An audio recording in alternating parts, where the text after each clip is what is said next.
Bueno, empezamos la sesión, si les parece. Hoy es como el 9 de octubre del 2024. Vamos a comenzar esta sesión de postdoctorado en complejidad y que organiza Multiversidad Mundo Real Edgar Morán. La verdad que siempre para mí es un placer poder compartir estas instancias de formación y de enriquecimiento. Y la verdad es que la que se lleva el merecimiento soy yo, porque aprendo mucho más de ustedes y no sé si ustedes pueden aprender tanto de lo que yo aprendo de ustedes. Son las 8:30 de la noche acá en Argentina y estamos con gente de Colombia y no sé con estudiantes de qué otras latitudes. A ver, sé que hay algunos de Colombia, ¿hay algún otro país? México, Ecuador, Brasil. Lo que les voy a pedir es que por favor tengan los micrófonos apagados, así no tenemos eco. La idea es que yo pueda hablar un rato y que después se pueda abrir el debate y las preguntas, si les parece, ¿sí? Les dejé mi canal de YouTube para que se puedan contactar y puedan seguir viendo todo lo que tiene que ver con educación y complejidad. Mi formación de base es profesora de Ciencias de la Educación por la Facultad de Humanidades y Artes de la Universidad Nacional de Rosario. Soy de Argentina, vivo en Argentina. Después hice una maestría en Buenos Aires en educación también, con orientación en evaluación de instituciones educativas. Y después hice el doctorado en multiversidad. Soy la primera graduada del doctorado de multiversidad ya por el año 2013. Hace del año 2015 que trabajo en multiversidad y para mí es un gran placer y un gran honor poder trabajar en la casa en la que me formé. En realidad empecé a estudiar en multiversidad en el 2009, un diplomado, y en el 2012 hice mi doctorado y me doctoré en el 2013. Y después hice un postdoctorado en Bolivia, en la EMI, en la Escuela Militar de Ingeniería, en el 2021, y el postdoctorado tiene que ver también con educación, investigación y complejidad. Y bueno, hace 20 años que me dedico a la formación docente en la universidad, en posgrado, y también en Argentina, y también doy clases de grado universitaria en la universidad y en los institutos de educación superior no universitaria en Argentina. Y bueno, y de México para abajo tengo mi corazoncito en cada uno de los países porque gracias a Dios he trabajado y estoy formando parte de congresos o de redes o de líneas de investigación y publicando en cada una de las latitudes. Así que bueno, dicho esto, es un honor, insisto, poder trabajar hoy con ustedes. Lo que vamos a ver hoy tiene que ver con la construcción de la epistemología compleja de Edgar Morán en este tercer seminario de su formación postdoctoral. Lo importante que tenemos que ver o recuperar es algunas cuestiones que tienen que ver con la formación del pensamiento complejo. ¿Pudieron ver algo en algún seminario sobre cómo se ha constituido el pensamiento complejo para poder partir de ahí a hablar sobre la epistemología compleja? A ver, ¿quién me ayuda?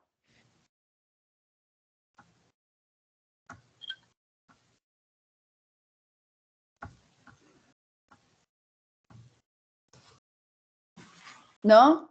¿No? ¿Hablo yo entonces? No, Bueno, no le entendí bien la pregunta.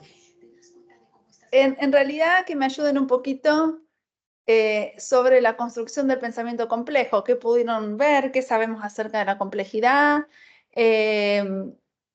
Para poder pensar un poco acerca de, bueno, las epistemologías que enriquecen el pensamiento complejo hoy en pleno siglo XXI. Bueno, para el caso, pues comenzamos con la definición de la epistemología compleja, que se define como la verdad biodegradable, donde sus antecedentes están en Lacan, en Kuhn, en el mismo Edgar Morin, en Prigogine, y esto nos va a definir en un principio el fundamento dialógico para con él construir el fundamento recursivo, que es donde está concebido todo el fundamento sistémico. Y a partir de ahí regresamos a la construcción del caos para con él construir todo el fundamento del religare como unión y el fundamento del aporte a la disciplina por la cual estemos haciendo una investigación. Ese es así resumidito, más o menos lo que puedo responderle frente a la pregunta que nos hace. Gracias, Amilcar. Hola, Andrés, ¿cómo estamos? Sí, fuiste alumno mío. Hola Virginia, hola, buenas tardes a todos. Pues Amilcar trató de definir lo que es la complejidad en términos macro. Edgar Morin desarrolla el pensamiento de la complejidad y desde allí aparece pues la epistemología como su base fundante en términos de reconocer otras epistemologías que nutren el pensamiento más allá del mismo pensamiento occidental. Eh, pues como hay una dialéctica y una dialógica que puede nutrir de algún modo lo que es el pensamiento, pues, y amparándonos de pronto en la pedagogía de Paulo Freire, podríamos encontrar que, pues, surgen desde los diferentes lugares del globo terráqueo nuevas perspectivas que dan un análisis un poco más amplio en términos de reconocer otro tipo de saberes. Podríamos decir que la epistemología de la complejidad de algún modo no solamente se enmarca en el análisis de la complejidad, sino en ampliar el saber que ha estado restringido por la epistemología occidental. Gracias. Bien, gracias. ¿Alguien más quiere comentar algo?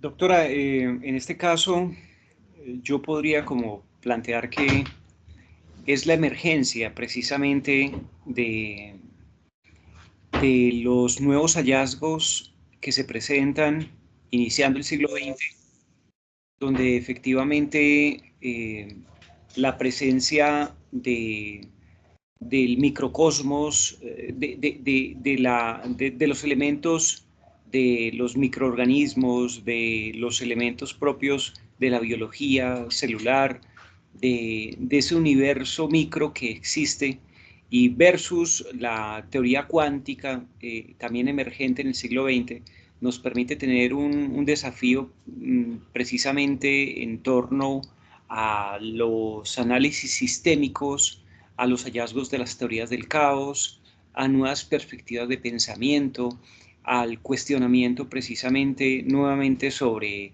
las partes con relación al todo y la configuración de estas relaciones para poder entender el pensamiento desde un punto de vista un poco más complejo.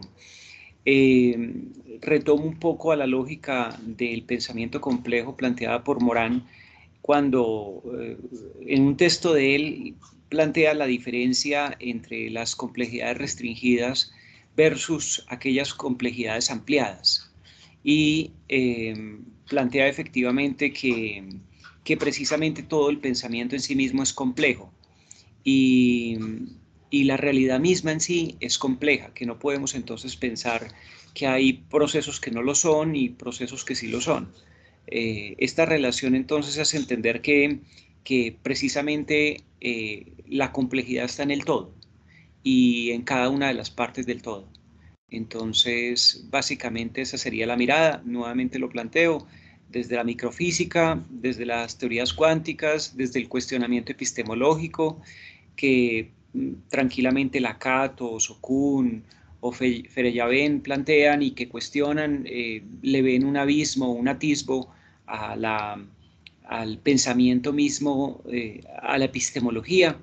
Ese cuestionamiento hace que también pasemos a un lado más social del cuestionamiento de la ciencia y a un cuestionamiento ontológico precisamente de su utilidad, sus posibilidades para el desarrollo del mundo, un asunto que Morin en los últimos años sí que ha matizado mucho más, el tema de la importancia del cuestionamiento del ser humano, del para qué la ciencia, ante la destrucción ambiental y sistémica que está ocurriendo en el planeta.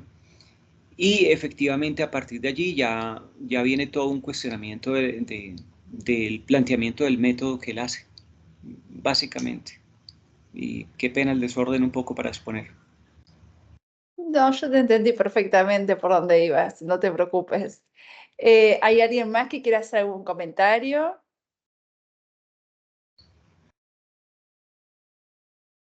¿No? Bueno, vamos a hacer un poquito de historia. Yo soy un amante de la historia, así que me parece que si estamos hablando de complejidad, si vamos a hablar de epistemología, no lo podemos pensar desde un lugar ni neutral, ni apolítico, ni desencarnado de las realidades sociohistóricas, políticas y económicas propias del devenir de la humanidad. Si nosotros hablamos de epistemología, a mí el primero que me aparece en la cabeza es Aristóteles. Y todos los caminos llevan a Grecia antigua, por supuesto. Si nosotros hablamos de epistemología, también tenemos que pensar en un concepto de sistemas, que también viene desde la concepción, desde que el hombre empieza a pensar lógicamente y racionalmente. Si hablamos de epistemología, tenemos que pensar también en un desarrollo primero del conocimiento y después de la ciencia.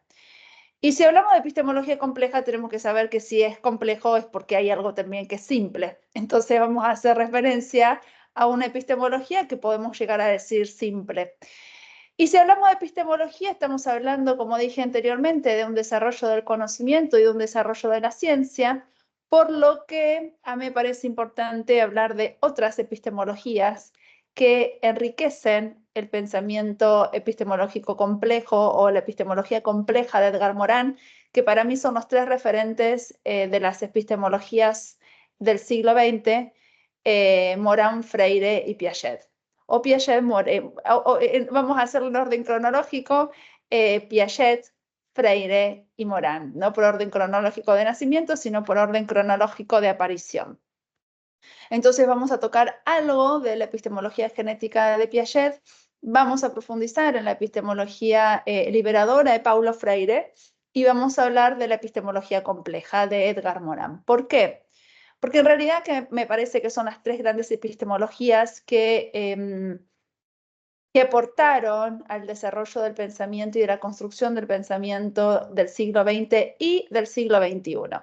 Hoy podríamos hablar también de otras epistemologías que tienen que ver con el pensamiento poscrítico y decolonial, que bueno, eso me parece que lo podremos pensar en otra circunstancia, pero bueno, podemos pensar cuáles son las líneas de intervención o de desarrollo teórico que plantean las epistemologías decoloniales y poscríticas para poder enriquecer el mundo y nuestra relación con el conocimiento. ¿Les parece el planteo? Por mí podemos hablar 5 meses seguidos, pero no tenemos 5 meses para hablar, así que me dijeron que hasta las 10 de la noche, hora argentina, tengo tiempo, y como soy hija de relojero, como les dije recién, el tiempo es mío, yo soy la dueña del tiempo, entonces vamos a trabajar hasta las 10 de la noche. El que se sienta cansado se puede ir, y el que se sienta no cansado se queda y tiene mis contactos como para seguir en otro momento. Habíamos dicho que si pensamos en epistemología, no podemos dejar de pensar que la epistemología es una rama de la filosofía en esta racionalidad occidental y cristiana que nosotros conocemos y de la cual nosotros devenimos porque somos hijos de Sócrates, Platón y Aristóteles. Tenemos que ir a revisar nuestros inicios, nuestros comienzos siempre en Sócrates, Platón y Aristóteles, y nos podemos ir un poquitito más atrás en Heráclito y Parménides también, que nos aportan de manera interesante para la construcción de nuestra relación con el conocimiento. Desde el concepto de devenir, desde el concepto de ser, me parece que también nos aportan para poder pensar hoy el conocimiento. También vamos a tener que pensar cómo podemos relacionar la epistemología compleja en el ámbito educativo, que me parece que es de suma importancia para poder desentrañar una pregunta que es de vital importancia en este momento, que es el para qué estamos educando hoy. La filosofía tenía sus ramas en la antigüedad clásica y una de sus ramas, conjuntamente con la lógica, la metafísica, la nociología, la ética, la estética, la axiología, tenemos la epistemología. En aquel momento la epistemología y el desarrollo de la nociología estaban de la mano, porque no teníamos un desarrollo del concepto de ciencia tal cual nosotros lo conocemos hoy. El concepto de epistemología occidental y cristiana, como la conocemos hoy, es de la modernidad clásica, del discurso de la modernidad clásica, cuando con Descartes, en el siglo XVII, no solamente aparece el concepto de disciplina científica, sino la demarcación disciplinar y metodológica de esa construcción del saber que deviene de un recorte de la realidad que se constituye en objeto, y una construcción de un método para poder abordar a ese objeto. Es también en la modernidad clásica que se crea el concepto, en realidad un poco, no en el siglo XVII, sino un poco más en nuestro tiempo, el concepto de comunidades científicas, que bien lo utiliza Kuntz en su libro Las revoluciones científicas, que tiene que ver justamente que son las comunidades científicas lo que determinan, legitiman, validan y socializan lo que es conocimiento y ciencia en un momento determinado. Y eso es importante para poder entender que son las comunidades científicas las que crean el conocimiento válido en un momento determinado, ¿sí? Un conocimiento válido que nos va a servir para vivir en la sociedad, insisto, en un momento determinado, y es un conocimiento válido que es el que se va a tener que transmitir por medio de las escuelas para poder vivir en estas sociedades. Pero acá vamos a tener que también tener una consideración especial para la categoría de tiempo. El tiempo es una categoría indiscutible e imprescindible para poder pensar cualquier hecho social o natural en el desarrollo de nuestra evolución biológica y nuestra construcción científica occidental y cristiana en la relación con el conocimiento. ¿Por qué?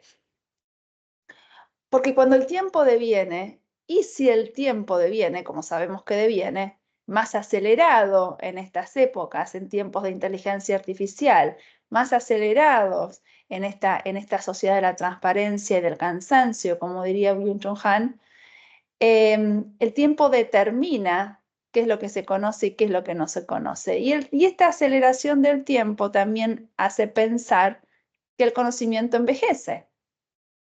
Por lo que nosotros tenemos que pensar que esta relación con la epistemología y con el desarrollo de la ciencia está vinculada no solamente al desarrollo del conocimiento o a los nuevos conocimientos que vayan surgiendo a partir del estudio de las comunidades científicas, sino que tenemos que pensar específicamente en el tema de cómo esas comunidades científicas no solamente delimitan qué es lo que se conoce y qué es lo que no se conoce, sino que nosotros tenemos que pensar cómo construir procesos metacognitivos para poder relacionarnos con el conocimiento hoy.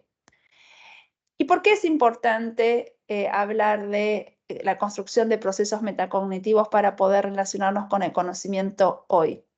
Justamente porque el conocimiento envejece cada vez más rápido por medio de la aceleración de la tecnología.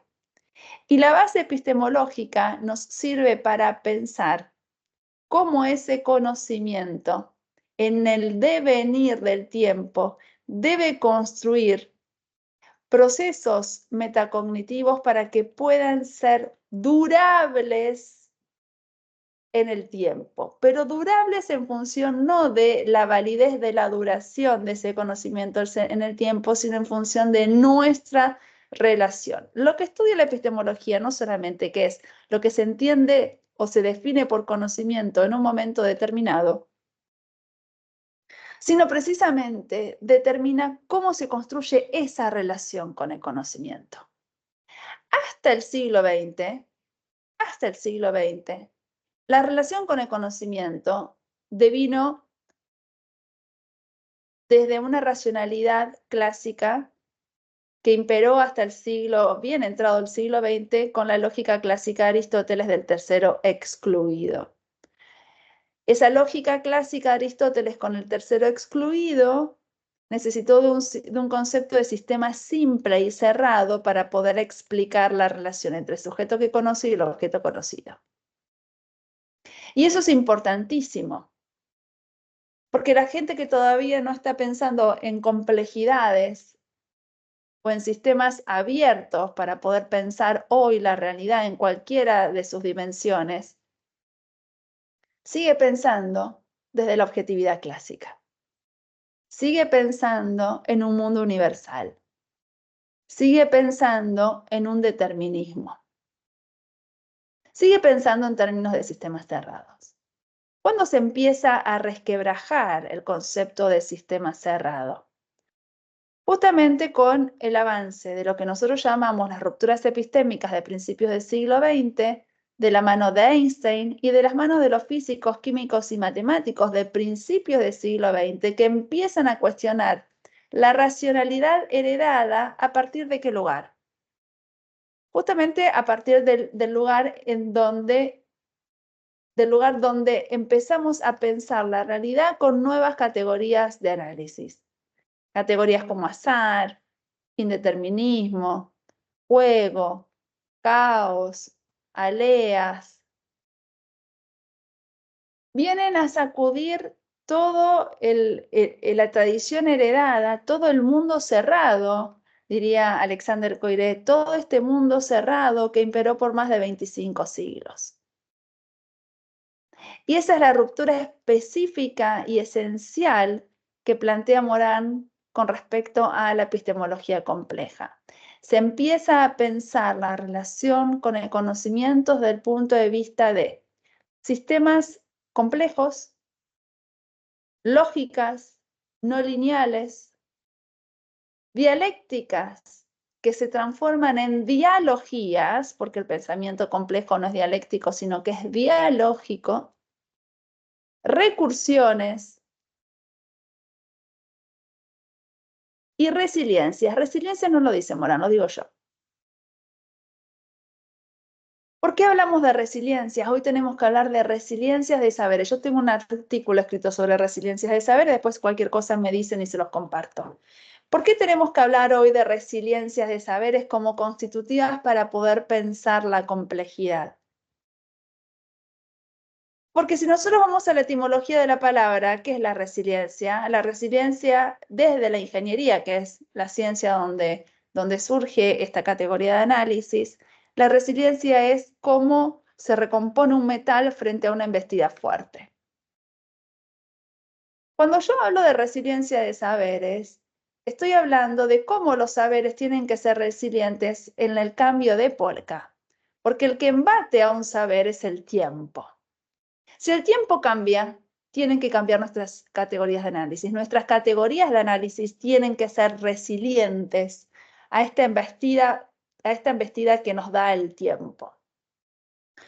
La epistemología compleja de Edgar Morin surge del pensamiento complejo, de las teorías de la complejidad. Y ustedes saben que Morin, para construir su pensamiento, va a estudiar diferentes ciencias. ¿Por qué? Porque a él desde la filosofía no le alcanzaba, no se contentó, estaba desencantado con esta linealidad clásica.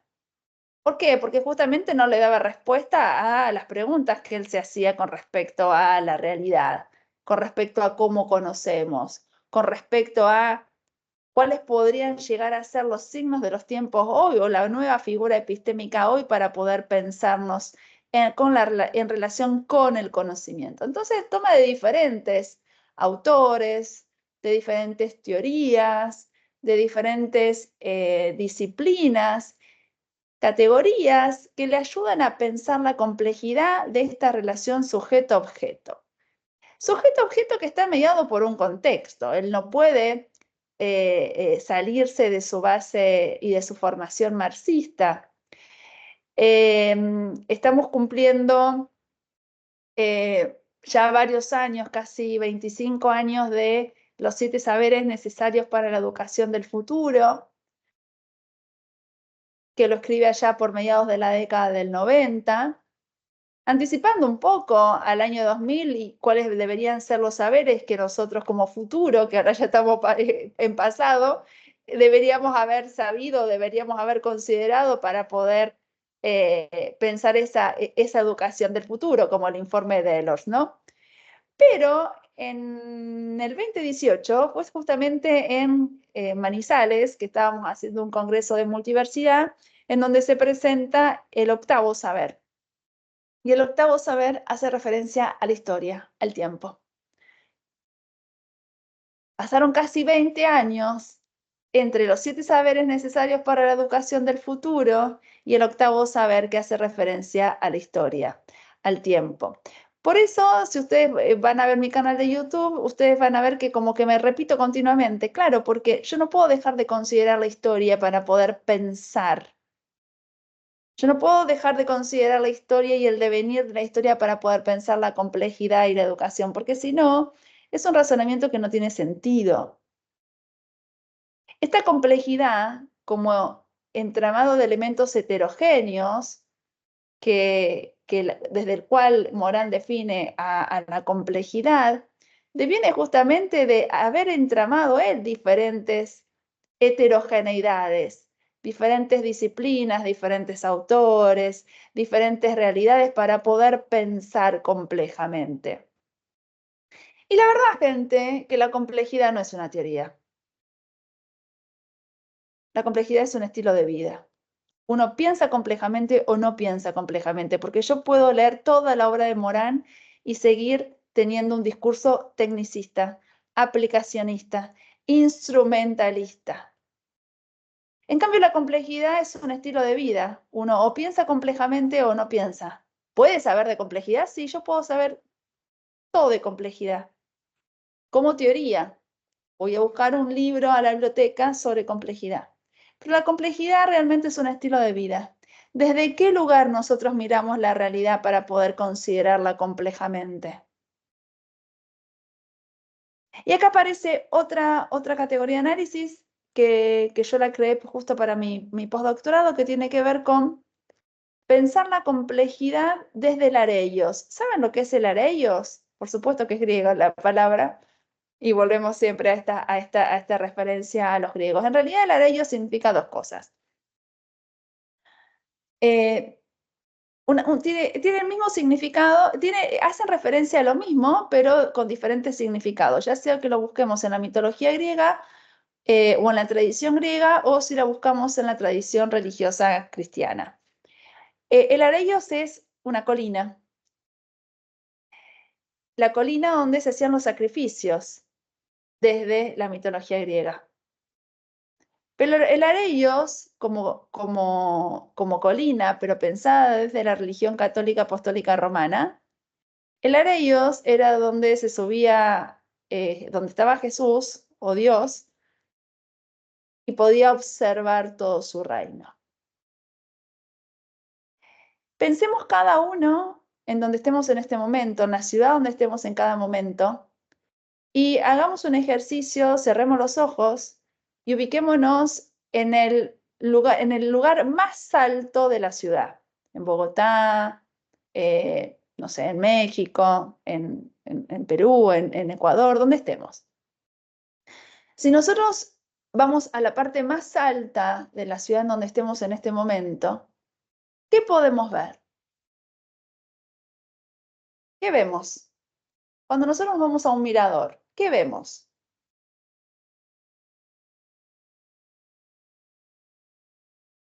¿El todo? ¿Qué vemos? Un panorama, una vista panorámica. Una vista panorámica. Adriana, ¿qué vista panorámica? ¿Qué veo en esa vista panorámica? ¿Qué puedo ver? ¿Dónde estás vos? Yo en Toluca, Estado de México. En Toluca. Bueno, es una ciudad muy alta. Vas a la ciudad, a la parte más alta de Toluca, perfecto. ¿Qué ves en esa parte? Pues me estoy imaginando una avenida que se llama Circunvalación o Paseo de los Matlatzincas. Toluca es de las ciudades más altas de México, 2,666 metros sobre el nivel del mar. Está altísimo, entonces aquí siempre tenemos problemas por la altitud, la gente que viene se siente mal luego porque está muy alto.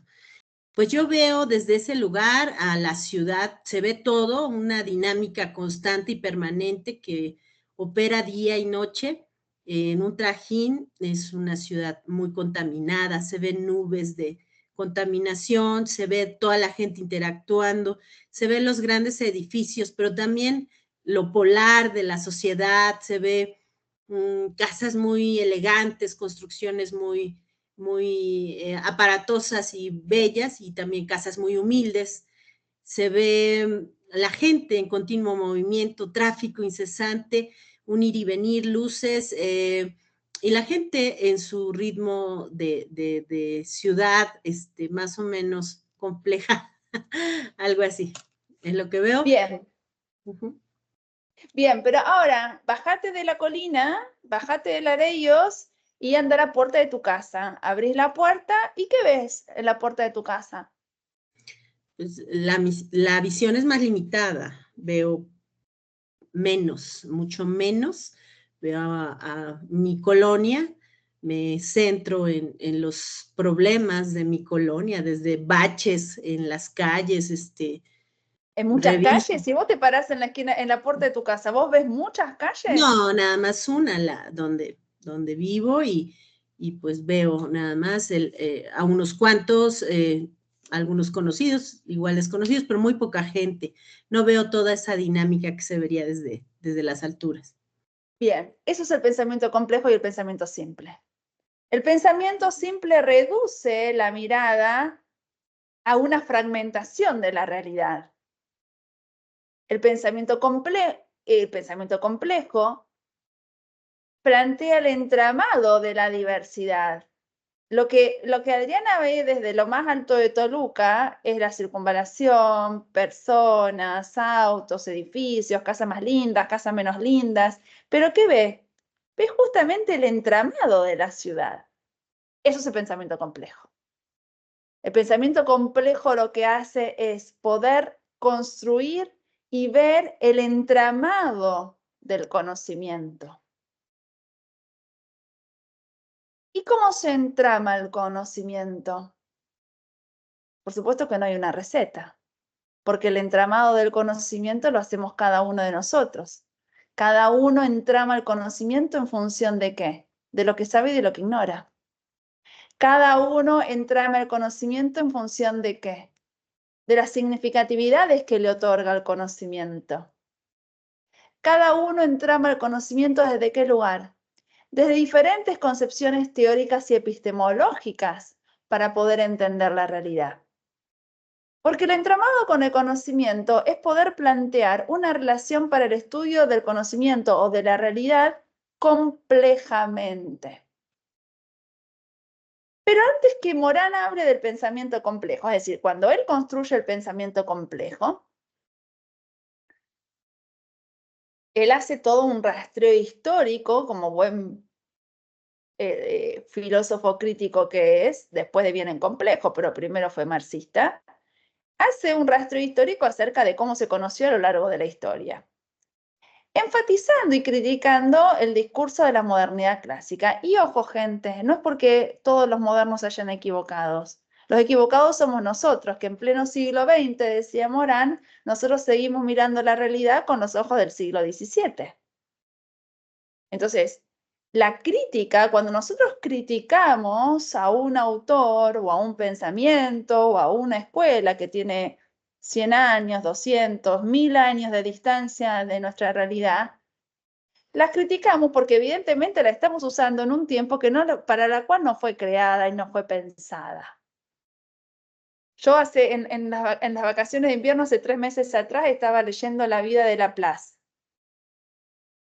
Y él decía, él decía que estaba haciendo sus formulaciones matemáticas a la luz de la vela y el lápiz y papel.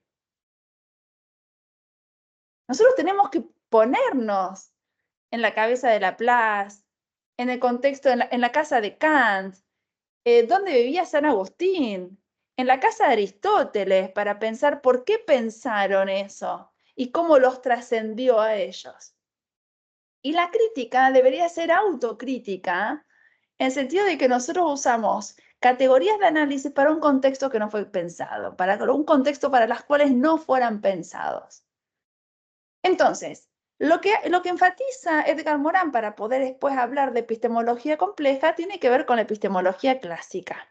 Esa epistemología que tiene que ver con un recorte de la realidad desde el punto de vista de la disciplinarización del saber, un recorte de la realidad desde la disciplinarización del saber que se plantea desde la objetividad, desde el determinismo, desde la homogeneización, desde la universalidad y teniendo en cuenta el método científico de Newton del siglo XVIII.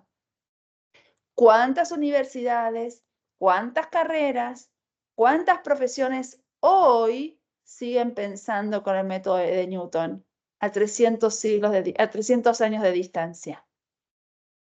La mayoría. Entonces, lo que hace Morin es un ejercicio filosófico de deconstrucción, de crítica y de una reconstrucción desde un lugar distinto, porque justamente esa es la actividad filosófica de la deconstrucción. Se critica, se deconstruye y se propone una postura alterna y superadora. ¿Cuál es la postura alterna y superadora? Que no significa que es la salvadora, porque si no la volvemos dogmática, sino que es unas posibilidades distintas con las cuales nosotros hoy podemos recortar la realidad desde esto que se llama epistemología compleja. ¿Y desde qué lugar él forma o se nutre para poder pensar la epistemología compleja? Desde dos figuras epistémicas fundamentales del siglo XX. Nosotros tenemos tres figuras epistémicas que hoy circulan en esta relación sujeto-objeto de conocimiento. Una primera figura epistémica que tiene que ver con el recorte disciplinar de Descartes en el siglo XVII, el concepto de disciplina. Una segunda figura epistémica que tiene que ver con el recorte del conocimiento y la metodología en pleno siglo XX con Piaget, que es el concepto de interdisciplina. Y de ahí también Morin toma no solamente el concepto de interdisciplina para poder pensar la complejidad del objeto, sino que también utiliza el concepto de sistemas complejos que lo crea también Piaget para poder organizar el concepto de interdisciplina.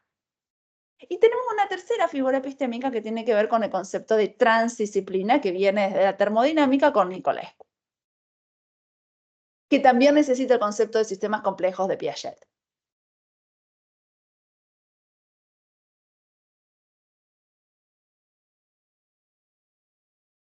Entonces, Morin plantea la epistemología compleja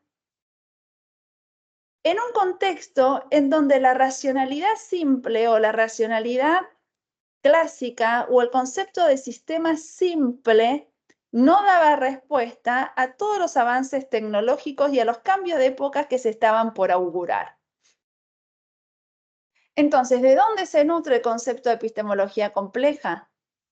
Del concepto de interdisciplina, del concepto de transdisciplina, del concepto de sujeto del psicoanálisis,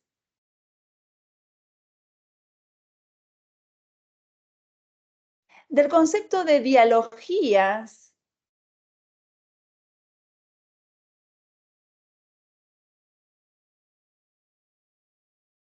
y por supuesto de sistemas complejos.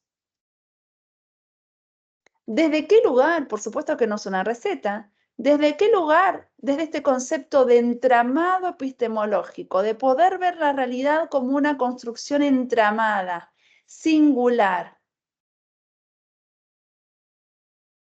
Y acá hay algo importante. Yo quiero que veamos un poquito Piaget, un poquito de Freire y un poquito de Morin. En los puntos que se tocan principalmente y también en los que se distancian. Hay muchos más puntos que se tocan que se distancian. Piaget es un referente indiscutible para el desarrollo de la historia del siglo XX, desde dos lugares principalmente, como biólogo y como epistemólogo.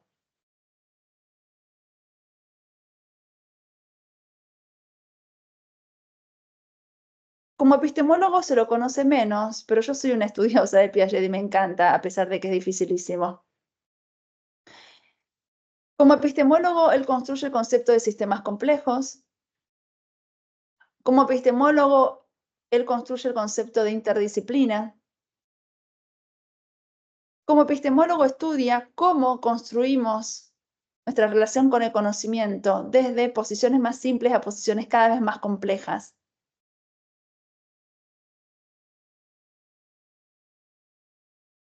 Y como epistemólogo, y ahora se van a querer caer de espaldas, habla, al igual que Morán y al igual que Freire, que el que conoce es un sujeto. Sí, señoras y señores, aparece por única vez el concepto de sujeto en Piaget cuando habla y cuando define su teoría de conocimiento, que tiene que ver justamente que cómo nosotros, los sujetos, conocemos complejamente a partir de procesos psicológicos, de los más simples a los más complejos, generando relaciones cada vez más complejas con el conocimiento.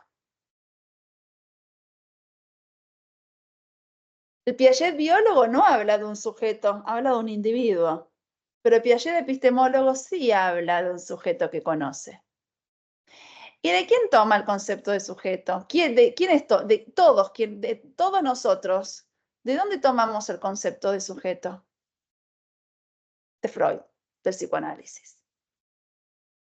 Freud con Einstein, con Madame Curie, con Bohr, con Heisenberg, con Pauli, es de las ciencias blandas, digamos, el que rompe con la persona, con el concepto de persona, el que rompe con el concepto de individuo, porque es por primera vez con Freud que podemos hablar del sujeto que conoce.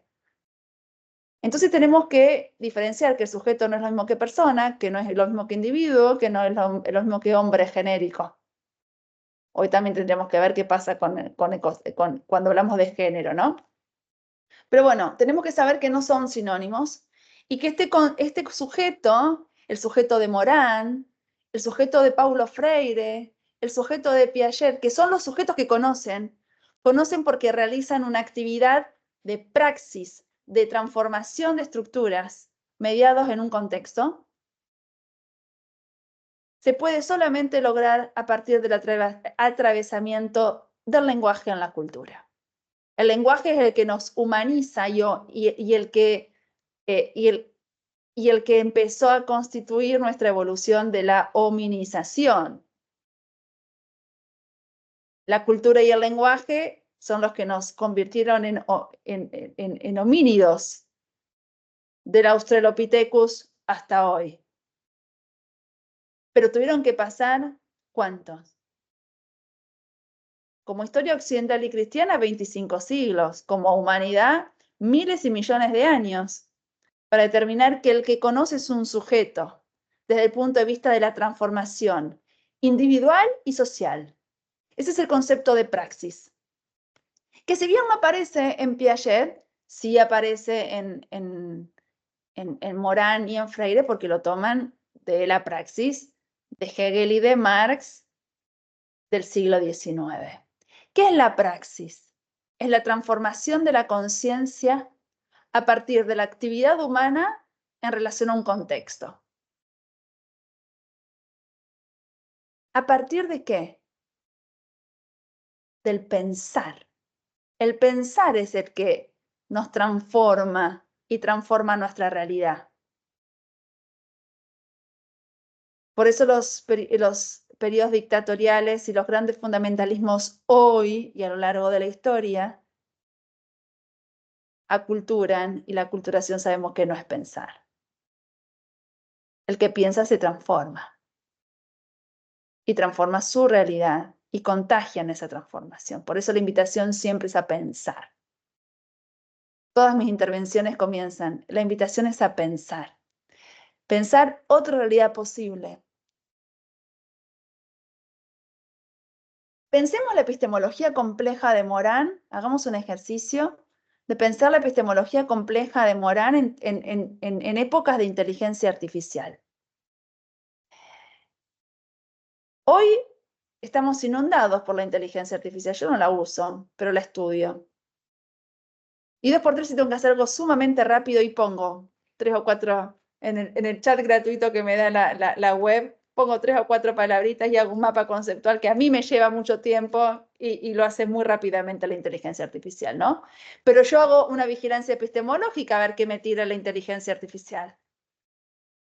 Porque la inteligencia artificial no es neutral.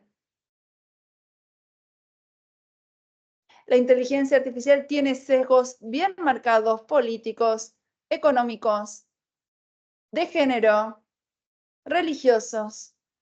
Entonces nosotros como científicos, como investigadores, como formadores, tenemos que enseñar y tenemos que estudiar esa vigilancia epistemológica que debería ser nuestra tarea.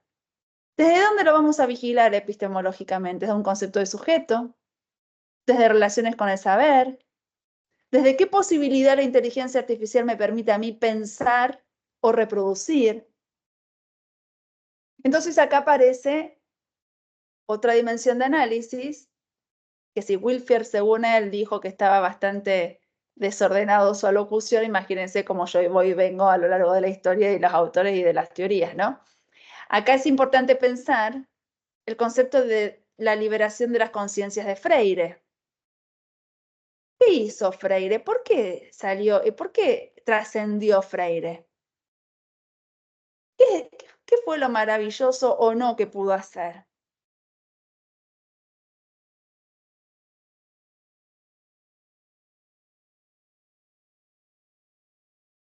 Les dio a los campesinos, a los más pobres de Brasil, la posibilidad de pensar. Esa posibilidad de pensar se los otorgó desde el punto de vista de que puedan aprender a leer y escribir y por lo tanto ser sujetos de derecho.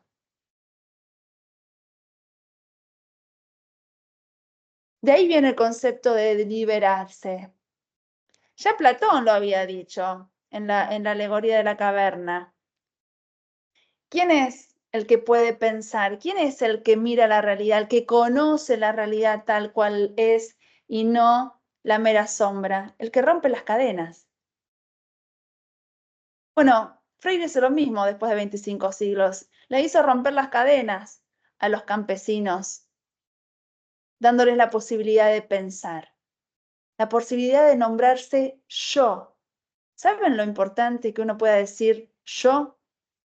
El yo es pararse en el mundo. El yo individualiza. El yo nombra. El yo distingue. Pero no solamente que les dio la posibilidad de poder nombrarse yo a partir de pensar, sino que no se quedó con eso, y como Freire era pedagogo, en realidad era abogado, pero se dedicó toda la vida a la educación.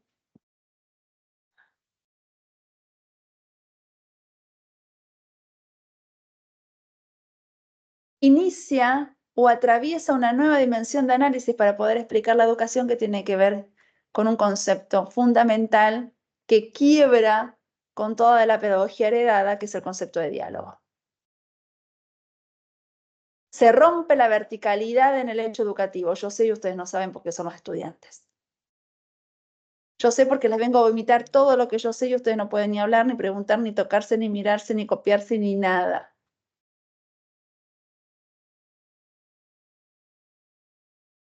En el otorgamiento de la palabra, en este yo, no solo inaugura su epistemología liberadora, sino que en este yo tiene dos características más. Si hay un yo, tiene que haber un tú. Y si hay un yo y hay un tú, hay un diálogo. Y es justamente el diálogo el que libera las conciencias. Y es justamente el diálogo la construcción metodológica que Freire plantea para poder pensar su epistemología liberadora.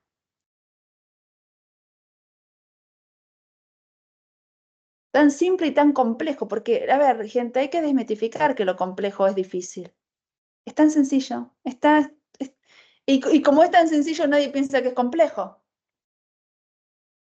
Es tan obvio, es tan sencillo, pero bueno, hay que nombrarlo, hay que categorizarlo, hay que ponerlo en palabras. Te llevó al exilio. Hay un texto muy interesante de Paulo Freire que se llama Comunicación o Extensión en el Medio Rural, algo así se llama, nunca me acuerdo el nombre. Es el primer libro de Freire.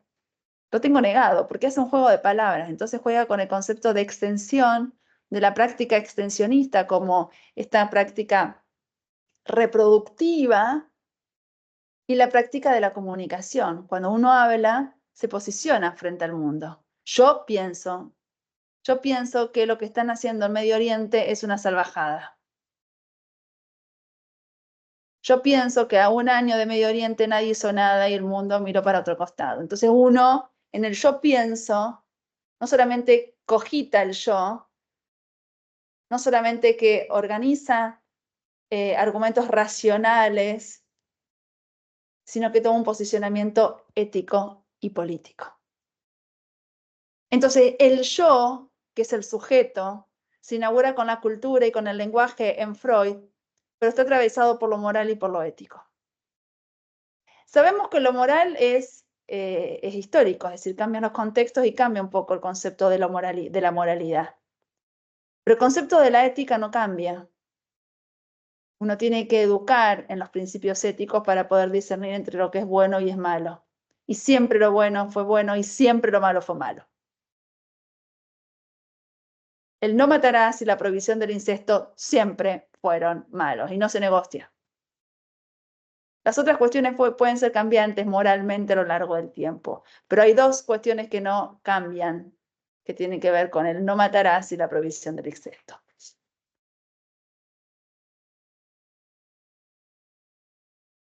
Entonces tenemos la epistemología genética de Piaget, que él pone en palabras desde discursos racionales, desde el concepto de sistemas complejos y desde el concepto de la interdisciplina, cómo construimos el conocimiento, de lo más sencillo a lo más difícil, a lo más complejo, con un yo que cogita.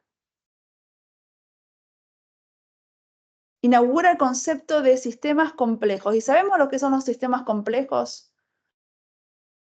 Los sistemas complejos se diferencian de los sistemas simples por las lógicas que tienen los subsistemas al interior del sistema para poder relacionarse.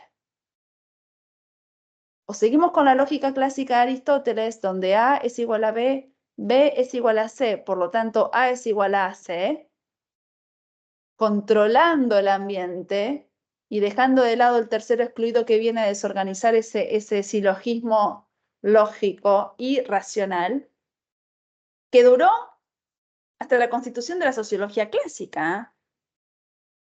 Duró 25 siglos esta lógica clásica. Tuvo que llegar Piaget y Nicolescu para pensar con sistemas alejados del equilibrio, con lógicas no clásicas.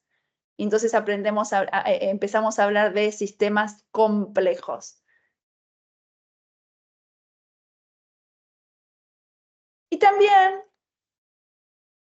esta epistemología compleja de Morán, dijimos, no solamente se nutre del concepto de interdisciplina y de sistemas complejos de Piaget, no solamente se nutre del diálogo, la recursión, la otredad y la horizontalidad en la construcción,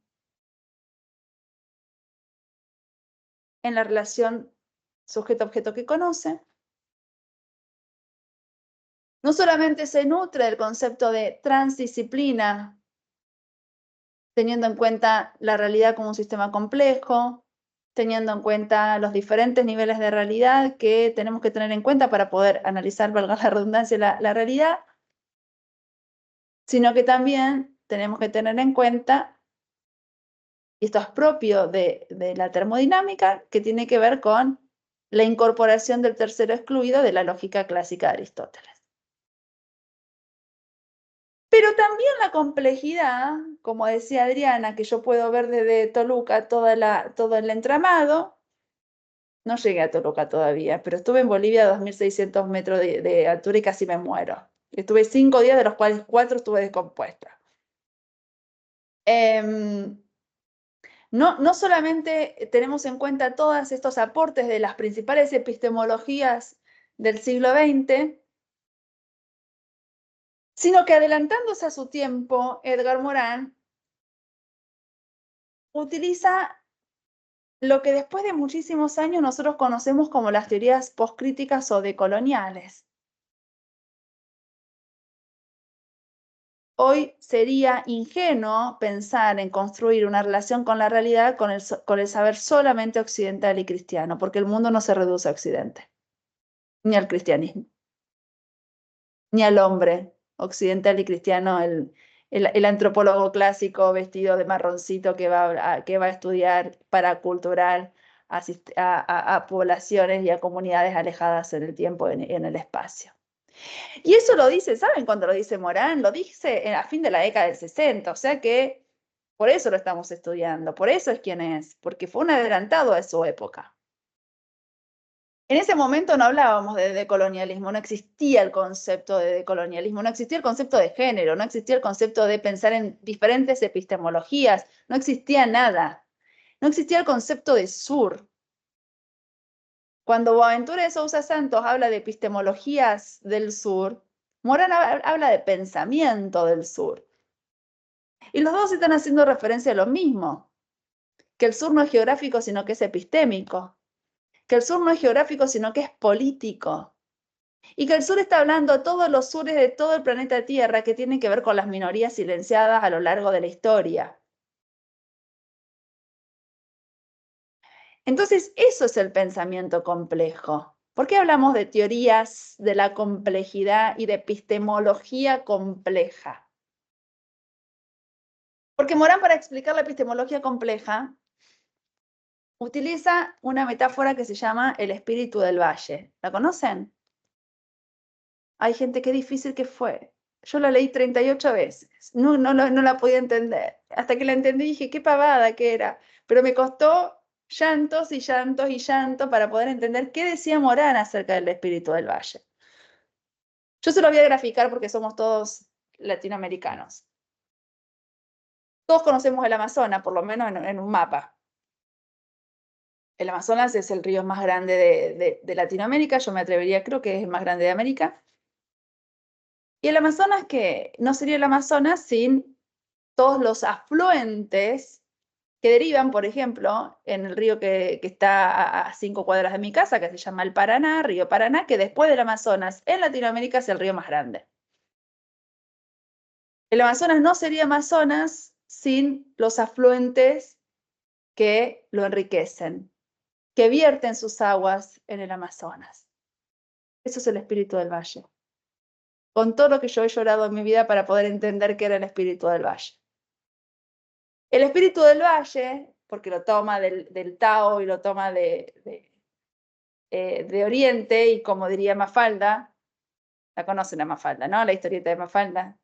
Todos nos llevan a los chinos. Bueno, sí, ahora no todos, no todos nos llevan a Grecia, sino también todos nos llevan a los chinos.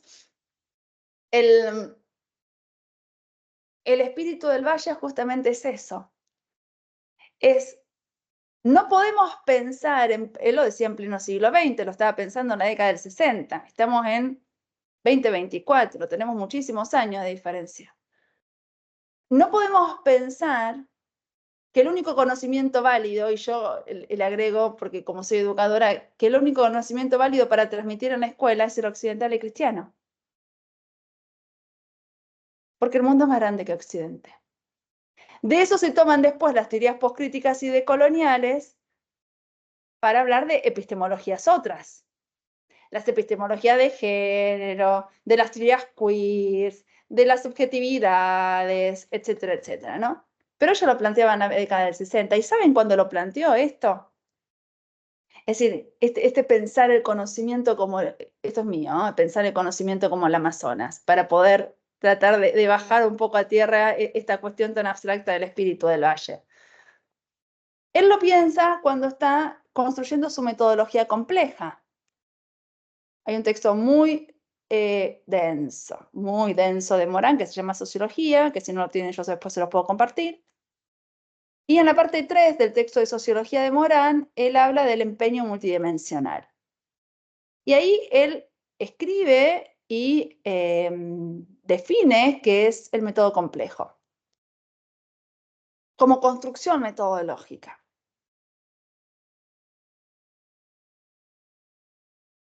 Y ese método complejo viene justamente de tener en cuenta la multidimensionalidad que hoy nosotros necesitamos para poder abordar un objeto de estudio. Este entramado, ir a la zona más alta de Toluca. Este empeño multidimensional que tiene que ver justamente de que si yo necesito tener en cuenta diferentes dimensiones de análisis, la realidad por lo tanto no es simple, sino que es compleja. Si no, la podría estar analizando desde un solo lugar. ¿Y por qué la realidad es compleja? Porque nos damos cuenta que si nosotros definimos a la realidad desde un solo lugar, nos falta. No la entendemos.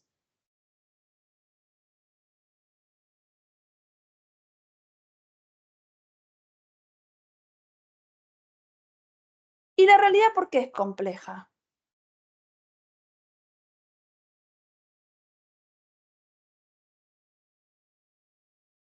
Por el desarrollo de la tecnología, por la construcción del conocimiento.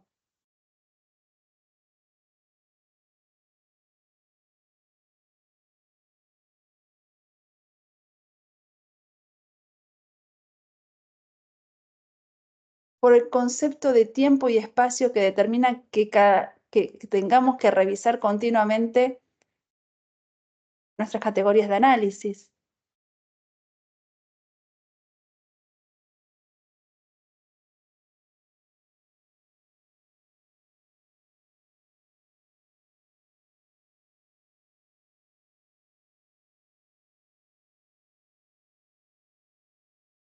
Pero principalmente por el desarrollo de la sociedad, por el desarrollo de las sociedades a partir del desarrollo tecnológico.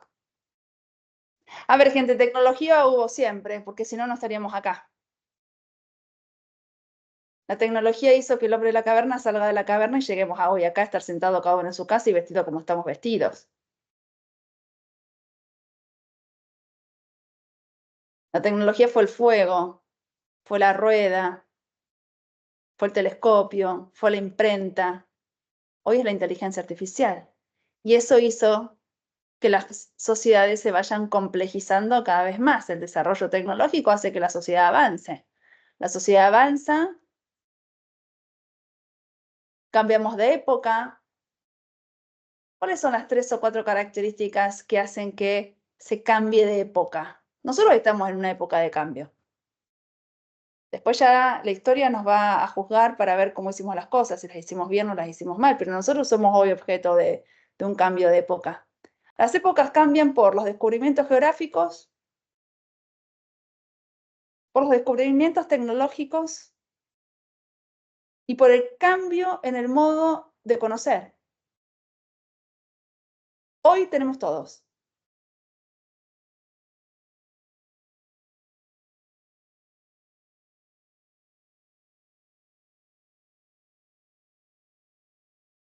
Entonces, ¿cómo no preguntarnos acerca de lo epistemológico?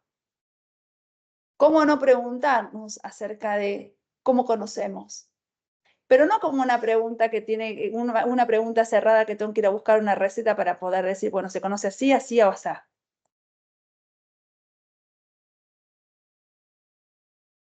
Sino que nosotros tenemos que construir nuestra relación con el conocimiento continuamente. ¿Y cómo construimos?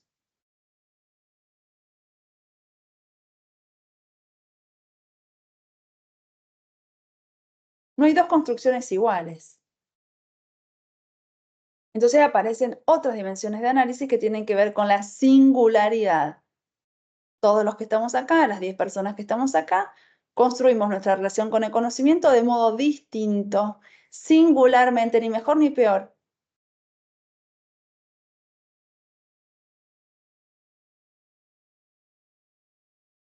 ¿Por qué? Porque para construir mi relación con el conocimiento, yo necesito diferentes dimensiones de análisis en función de qué lugar esté mirando esa relación. Por eso el conocimiento complejo no se aplica, no es aplicacionista, no es instrumentalista, no es a priorístico, sino que se construye. ¿Y saben cuál es la diferencia entre la técnica y la construcción? Lo van a encontrar en todos mis videos, pero como todavía no vieron ningún video, yo se los voy a contar. No sé si hay algún ingeniero acá en la sala. Yo no soy ingeniera, soy profesora en Ciencias de la Educación con especialidad en epistemología compleja, bien lejos de la ingeniería. Pero bueno, si yo les digo que es un puente, ¿sabemos lo que es un puente? ¿Qué es un puente?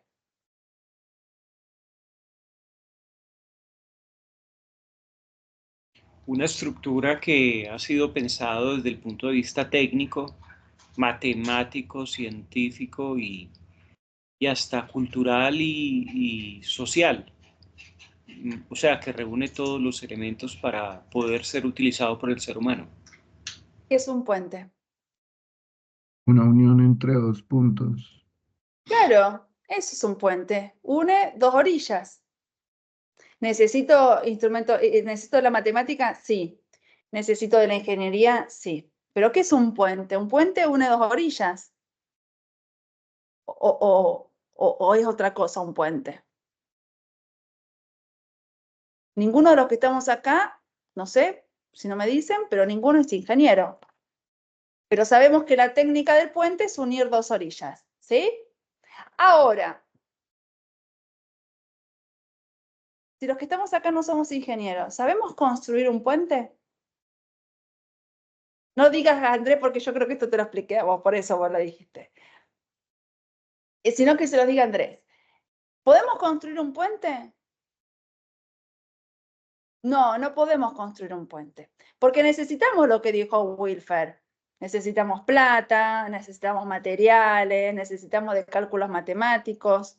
¿Pero qué más necesitamos, Andrés?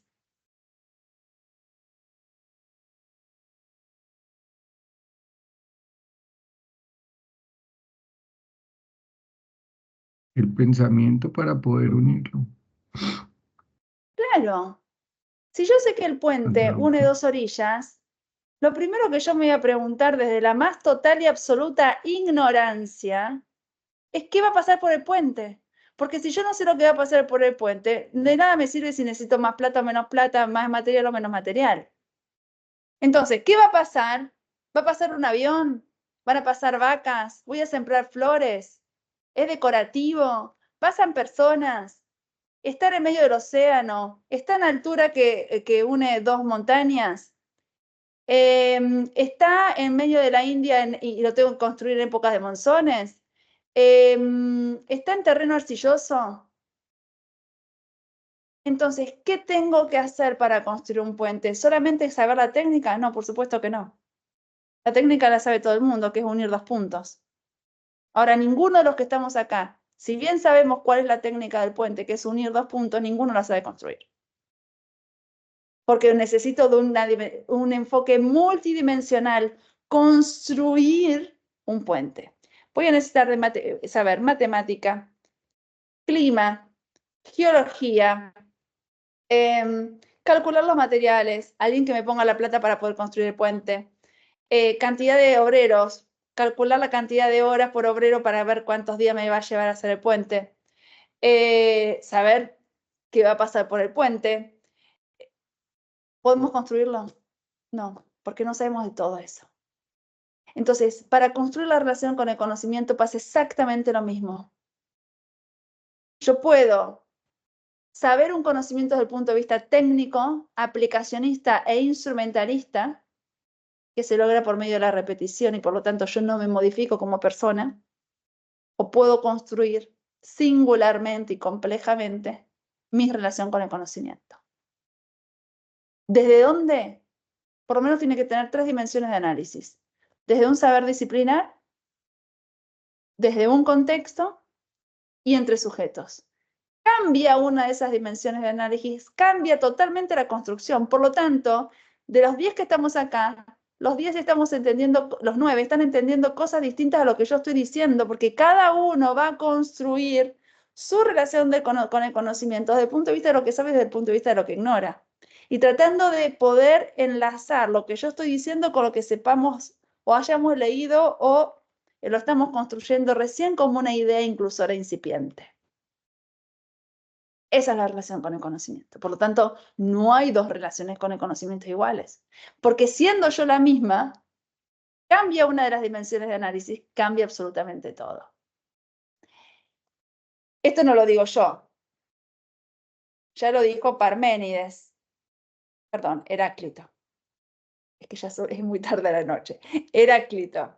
Heráclito decía, no te bañarás 2 veces en el mismo río, porque no solo el río habrá cambiado, sino tú mismo. Bueno, acá en la construcción pasa exactamente lo mismo. Yo me puedo bañar todos los días en el mismo río, que ninguno de los dos somos distintos. Yo puedo estar construyendo, y de hecho construyo conocimiento todo el día, todos los días, y siempre va a ser distinto.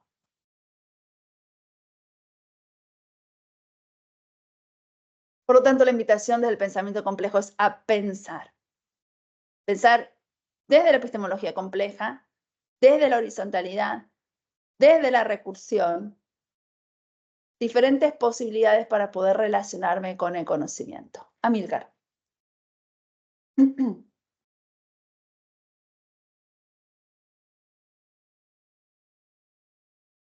Está silenciado, Amílcar. Ya. Frente al puente, observemos cómo el puente es una relación social, económica, cultural y política y otros elementos que nos da la relación de los seres humanos para que aparezca la necesidad de ese puente o en el río o en la montaña que nos va a permitir en un momento determinado podernos, como dije al principio, relacionar como seres humanos y a la vez hacer nuestro desarrollo económico. Y observen cómo el puente no simplemente es la construcción de este dentro del contexto de la estructura, también está concebido a través de lo social, lo político, lo económico, lo cultural, etc. Sí, claro, porque ninguna palabra es inocente y ninguna teoría, y la teoría tampoco. Ya dijimos que la neutralidad valorativa en el pensamiento de Edgar Morin no existe, y yo pienso que hoy en ningún pensamiento. Porque aparte no nos olvidemos que es el yo que cogita. Y el yo está parado frente a la realidad con una cosmovisión. Mira la realidad desde un lugar determinado. Y ese lugar es social, político y económico. ¿Por qué? Porque no nos tenemos que olvidar que Morin es filósofo y es filósofo marxista. Después de bien en su teoría de complejidad. Pero tiene toda esta cuestión. Por eso habla de la pertinencia. Por eso habla de ecologizar los saberes. Por eso habla del estudio de la historia como parte constitutiva en la relación con el conocimiento. Por eso habla de recuperar la humana condición. Por eso habla de la incertidumbre. Por eso habla de lo dialógico. ¿Por qué dialógico y no dialéctico? Porque la dialéctica hegeliana fue una superación a la racionalidad objetiva de la modernidad clásica, porque pensaba en términos de movimientos entre diferentes posiciones encontradas. Pero como estaba en la modernidad clásica, el concepto de sistema era un concepto de sistema cerrado. Tenía movimiento para el interior del sistema. El diálogo hace intervenir la alteridad, la otredad, al mundo. Por lo tanto, es abierto. Por lo tanto, permite pensar en términos de sistemas complejos.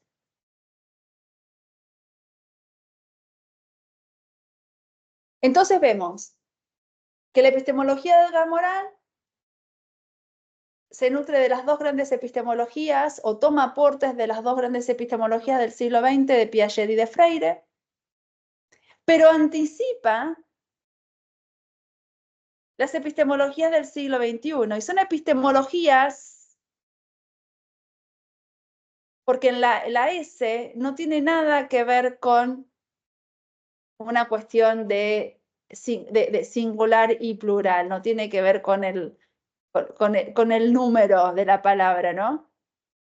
Tiene que ver justamente con posicionamientos teóricos en función del yo que cogita, con posicionamientos cosmovisivos, sencillamente con un posicionamiento frente al mundo. Entonces, las epistemologías postcríticas y decoloniales y postmodernistas del siglo XXI encuentran su puntapié inicial en el espíritu del Valle de Edgar Morin. ¿Qué plantean las teorías postcríticas o las epistemologías otras del siglo XXI? Principalmente a partir de 3 categorías básicas que se tienen que redefinir: el concepto de género, cultura y subjetividad, que es lo que dan origen a darle voz y visibilidad a las minorías que a lo largo de la historia fueron acallados por un pensamiento hegemónico. Pero que Morin ya las inicia en el concepto de multidimensionalidad, en el concepto de todos los saberes y en el concepto y en la metáfora del espíritu del valle. Yo creo que podemos dejar acá por hoy, después me invitan otro día, así podemos abrir el diálogo, si les parece. O hacer alguna consulta, algo que no haya quedado claro.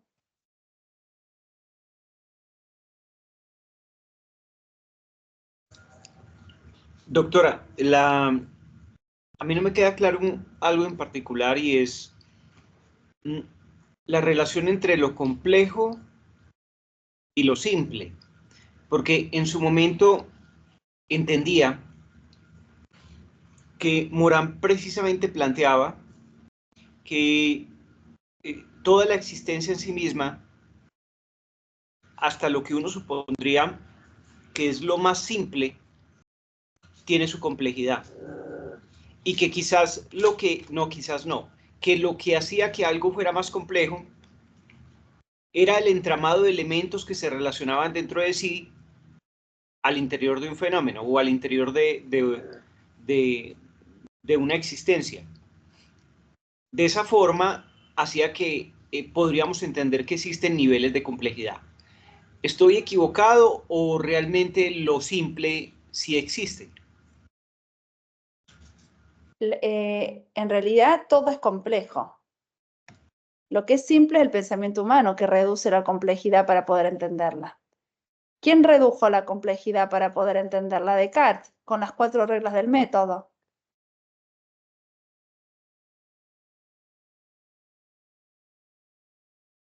El pensamiento occidental y cristiano reduce la complejidad porque no la puede pensar, por lo tanto crea ese pensamiento simple. Pensemos los pueblos originarios en cualquier latitud del planeta Tierra. Tienen un pensamiento cosmovisivo. No pueden separar al hombre de la naturaleza. El concepto de Pachamama, el concepto del buen vivir en Ecuador. El que separó para poder entender la realidad compleja fue Descartes en el discurso del método. Dividir las cosas tantas veces sea posible para poder conocer la idea clara y distintamente. La realidad es compleja per se. Se fragmentiza para poder entenderla, porque nosotros no podemos entender. Y ahí vamos a Santo Tomás. Una mente finita no puede explicar algo que es infinito, por lo tanto, Dios existe.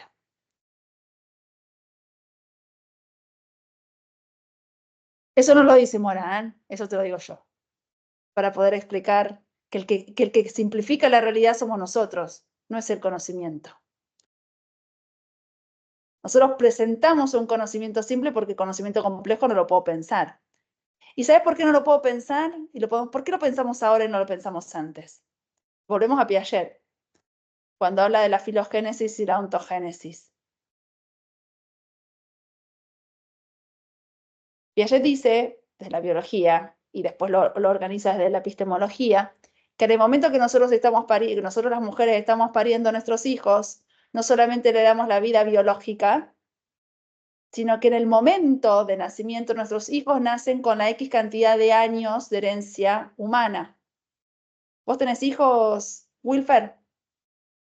Sí, tengo una hija de 9 años. ¿En qué año nació? No puedo hacer la cuenta de 9 años para atrás. 2015.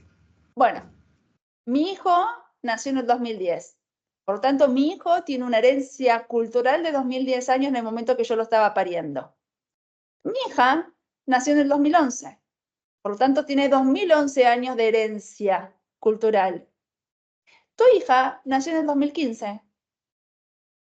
Vino mucho más viva que mis hijos, porque mis hijos ya estaban con una herencia pasada de moda. Yo nací en 1975. Al momento en que yo nací, traje en mi constitución genética 1975 años, no 2015.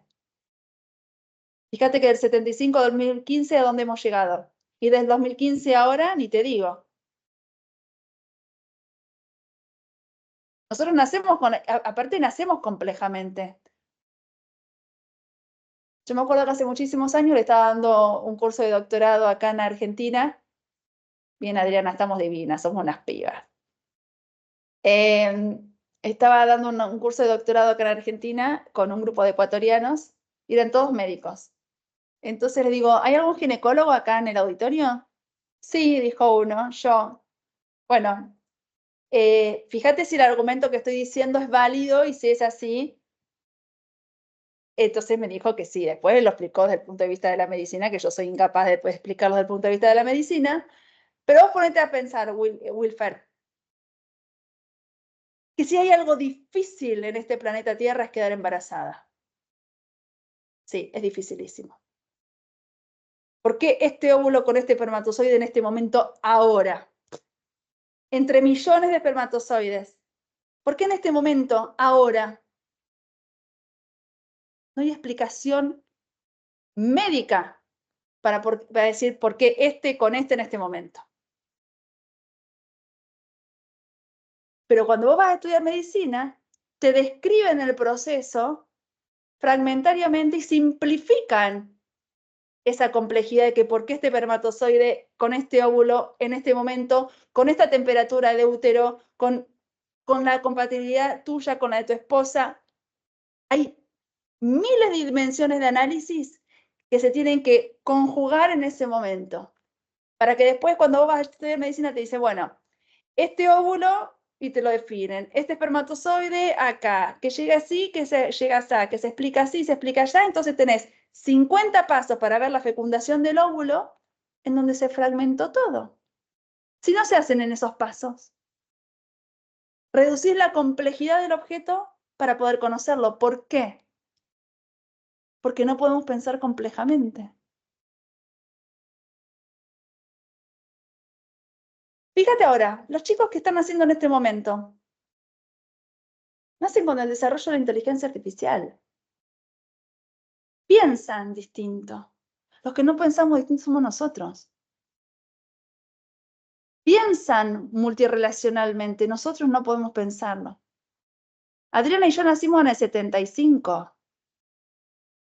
En Arroyo Seco, en el pueblo donde yo nací, en donde yo vivía, no existía el teléfono. El fijo. No existía teléfono fijo. No teníamos Netflix, no teníamos computadora. El televisor se cortaba a las 12 del mediodía y teníamos que volver a ver televisión recién a las 5 de la tarde.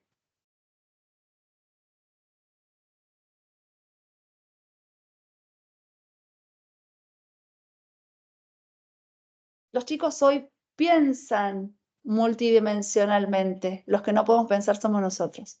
Porque la facultad, la escuela secundaria, la escuela primaria plantea un conocimiento disciplinar del saber. Fragmentamos como Descartes. Si Descartes se levantase en este momento, no dudaría es que seguimos en el siglo XVII porque pensamos de la misma manera que pensaba él. Si Comenio se levantase en este momento, tampoco dudaría si entra a una escuela que es una escuela.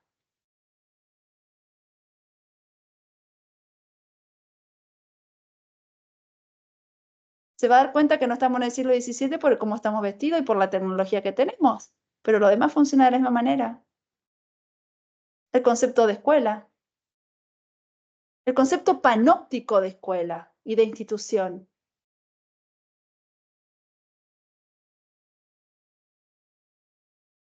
No dudaría ni Descartes ni Comenio en pensar que estamos en el siglo XVII, por cómo conocemos y por cómo es el sistema educativo. Amílcar, no sé si estabas de nuevo con la mano o quedó de la vez pasada.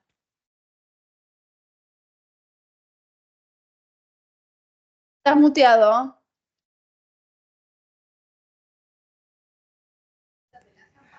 Qué pena, es que nuevamente la levanté para la cuestión de lo simple y lo complejo. Entonces, nos habla Morán en el texto El paraíso perdido, que lo simple es lo complejo, y lo explica de una manera elemental a partir del árbol.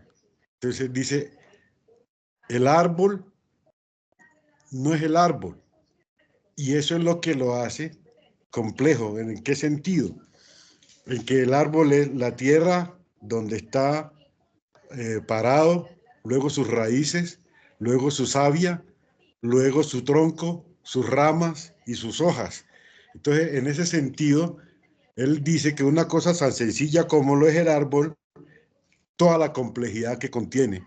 Entonces, tenemos que ver el árbol dentro de un contexto complejo, no dentro de un contexto simple como inicialmente lo vemos. Y él lo explica muy bien ahí en ese texto. Eso era la cuestión que quería hablarle. Y frente a la cuestión de la pedagogía que ha venido tratando, para 1895 se hizo el primer Congreso de Psicología y Psiquiatría. Y 100 años después hicieron el segundo Congreso de Psicología y Psiquiatría y lo llamaron la psicología un fin de siglo después, o sea, para la conmemoración de los 100 años del primero. Y ahí plantean que se es adulto cuando se cumplen 6 años en el vientre, que 6 meses en el vientre. Entonces, tomé esa situación para plantear la no existencia de la pedagogía cuando estudié la maestría en gestión de proyectos pedagógicos en París 8. ¿En qué sentido lo tomo? Lo tomo en que si se es adulto a los 6 meses, automáticamente cuando se nace ya se sigue siendo adulto y ni siquiera se nace como niño. Y en ese sentido, en la cuestión del aprendizaje, lo vamos a ver como un adulto siempre. Entonces ese fundamento ya no es pedagógico, sino que ese fundamento es andragógico.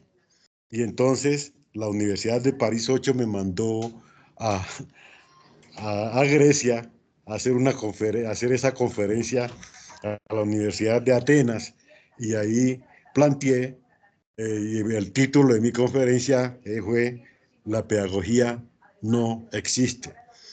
Y de ahí en adelante, con algunos amigos mexicanos, desarrollamos el fundamento para hacer la maestría en andragogía en la Universidad Rafael Urdaneta. Entonces, estamos unos hablando ahorita pues, sobre eso, y aunque eso ya tiene bastante tiempito, porque eso se hace desde 1997 a la fecha. Esa era la aclaración que frente a los dos temas que quería plantear frente al hecho. Y entonces, tomando la cuestión de la andragogía dentro del contexto del pensamiento complejo, ya vemos cómo el fundamento dialógico planteado como una construcción de un pensamiento nuevo para la construcción de un fundamento recursivo dentro del caos del religare, nos va a mostrar cómo tenemos y hacemos un aporte a la ciencia de la educación para también comenzar a mirar y comenzar a construir el fundamento de los 7 saberes que ya usted ha descubierto o nos ha comentado del octavo. Esa es la cuestión que quería así como plantear, de relacionar la situación con el pensamiento complejo. Gracias. Gracias, Amílcar. Creo que Gloria levantó la mano.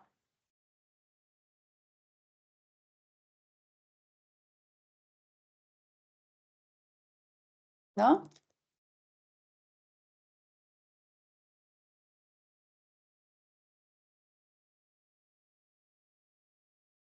Bueno, bien, ¿alguna otra pregunta? ¿Algún comentario?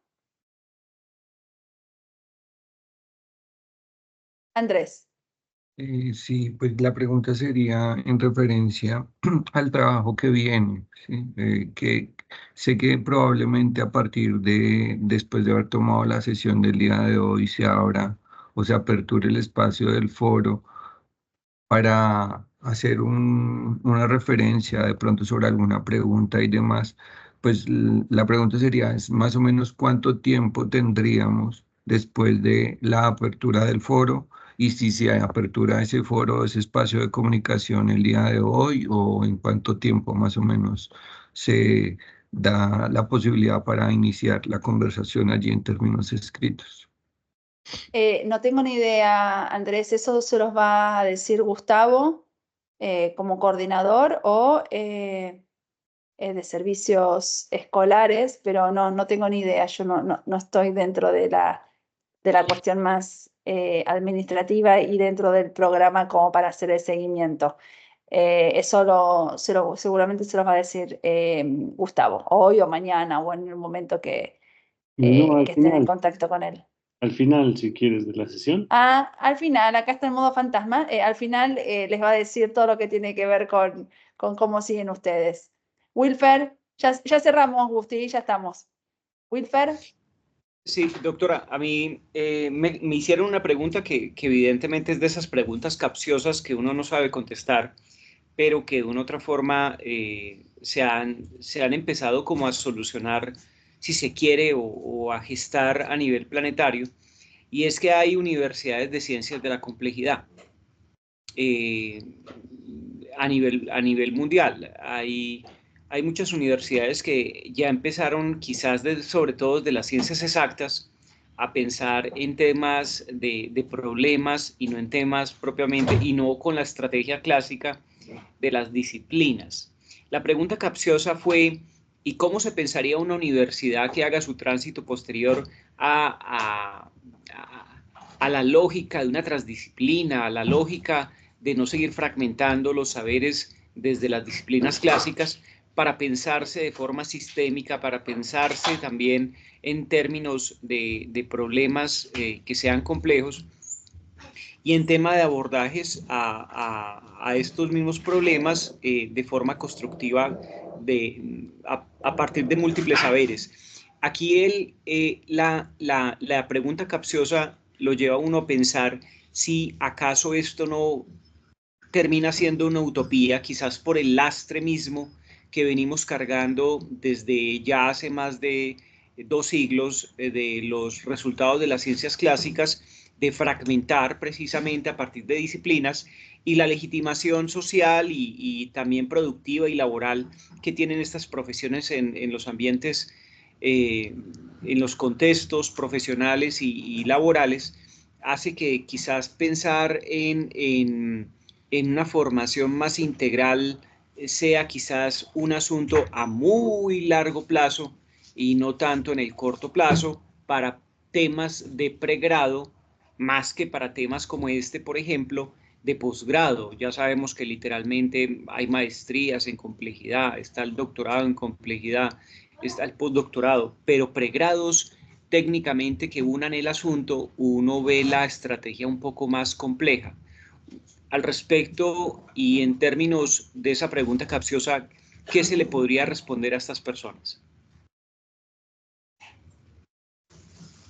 Te los voy a contestar desde la ciencia, como corresponde.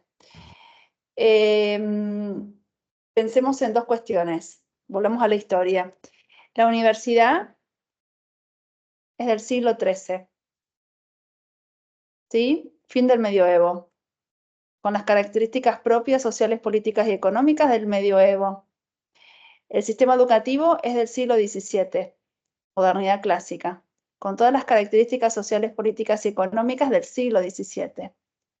Cuando nosotros empezamos a definir la epistemología con que es la ciencia que estudia el desarrollo de la ciencia y por lo tanto determina por medio de las figuras de comunidades científicas lo que es o no es científico o válido en un momento determinado, las comunidades científicas no solamente seleccionan, producen, legitiman, divulgan y socializan el conocimiento científico.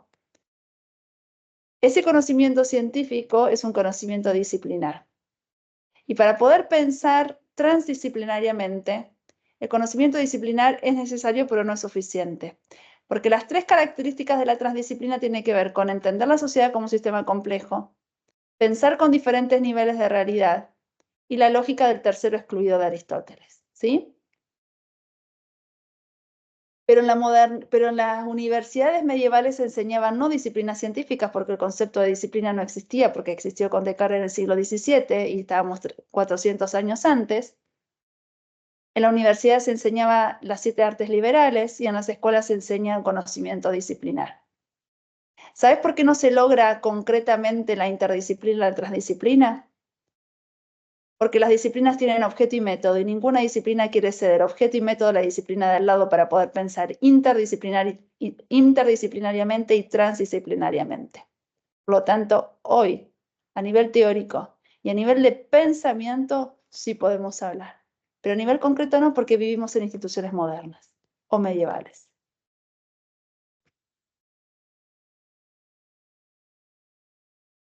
¿Contestó? Te contesté desde la historia y desde la ciencia. Obviamente que yo sí creo, porque si no, no estaríamos hablando de complejidad en este momento.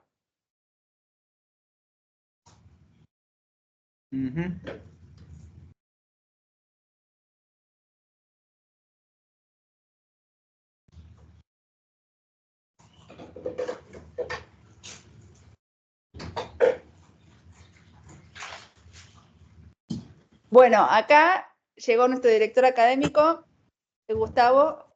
No sé si querés que sigamos un ratito más, si vos contestás cuestiones administrativas que a mí no me gustan y que no las sé, o cómo seguimos. No, ya terminaron, ya está concluido. Sí, pero si querés podemos empezar de nuevo de otro lugar, yo no tengo problema, sabés que eso no es una limitante, no es una limitante a mi persona.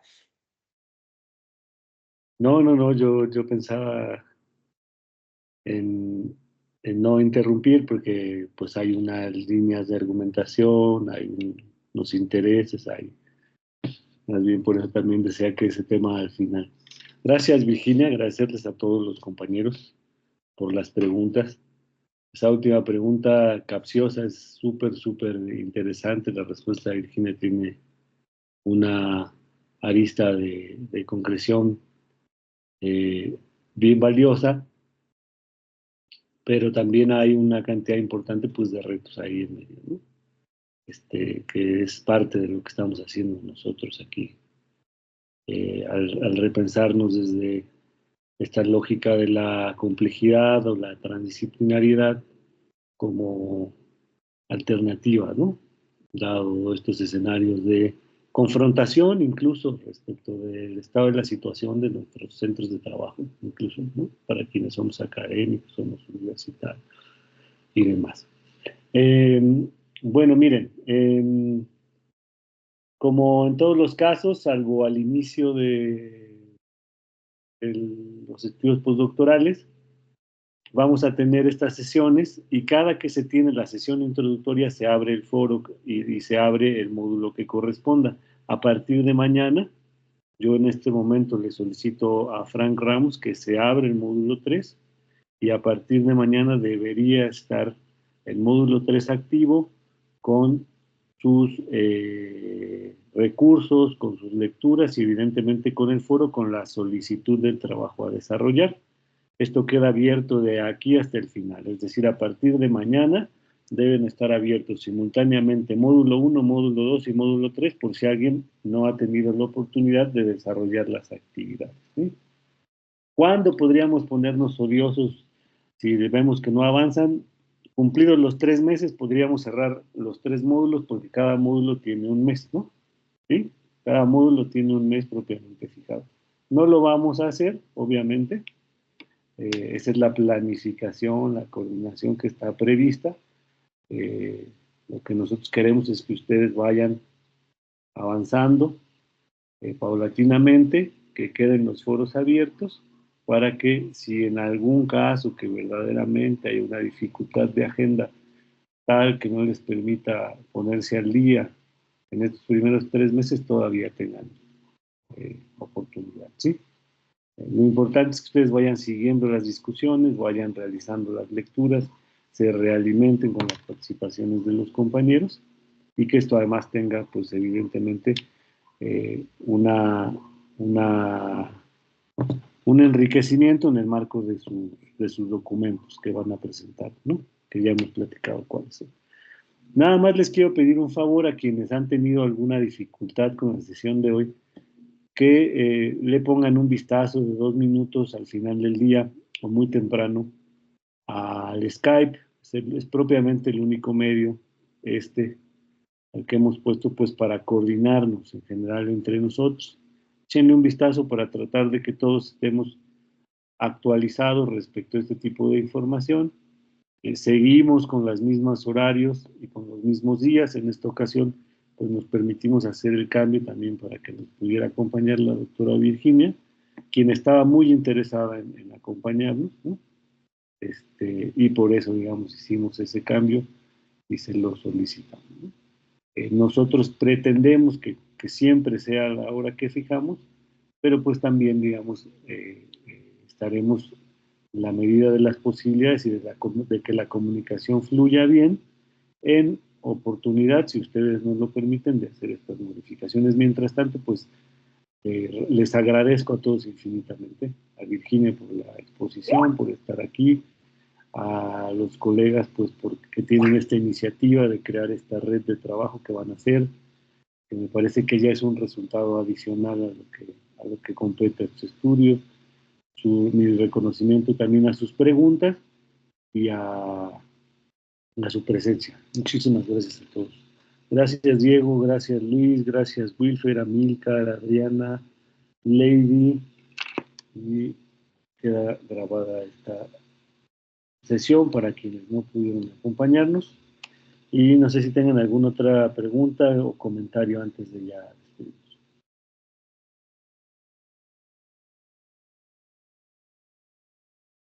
Gracias, Gustavo, por la Bien. invitación siempre. A mí me encanta venir acá, a estar un ratito para acá, pasearme Yo por siempre- acá. Sí, Yo Amílcar, quisiera hacer una pregunta alguien así. para la doctora Virginia. Ella comentó que iba a venir a Bogotá o que iba a estar en un tiempo, una temporada en Bogotá. No, Entonces, estoy 2 días nada más, no en ninguna temporada. ok, para que nos pueda regalar las fechas para saber en dónde y cómo poder tratar de ir a escucharla o verla, si se puede. Sí, Creo todavía que no dijo tengo 7 y 8 de noviembre. 7 y 8 de noviembre. 7 y 8 de noviembre no tengo ni idea dónde. Después se los comunicaré, pero no tengo ni pasaje ni hotel. Tengo fechas, pero nada más. No sé si van a estar por ahí, no sé si Gustavo va a estar por ahí también. Pero por ahora 7 y 8, voy y vengo. Es más, tardo más en llegar que en estar los 2 días ahí. Ok, vale. Muchas gracias. Nada más. A ustedes, muchas gracias por todo. Estoy a disposición para lo que necesiten, así que muchas gracias por la escucha atenta y les auguro un excelente postdoctorado. Muchas gracias, doctor, usted también. Muy amable por Nos vemos. acompañarnos. Chao. Hasta luego. Bien, nos encontramos en la fecha que está prevista con el doctor Manuel Alonso Parada Forero. Sí, si es que hay algún cambio, yo les notifico.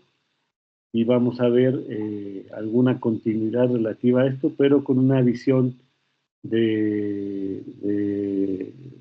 educativa más cercana, pues, ya al aula, a los entornos escolarizados, a la educación básica, con el doctor Manuel y con mayor énfasis en Freire, ¿no? Nos vemos entonces. Muchas gracias a todos. Chao, chao. Muchas gracias, feliz noche.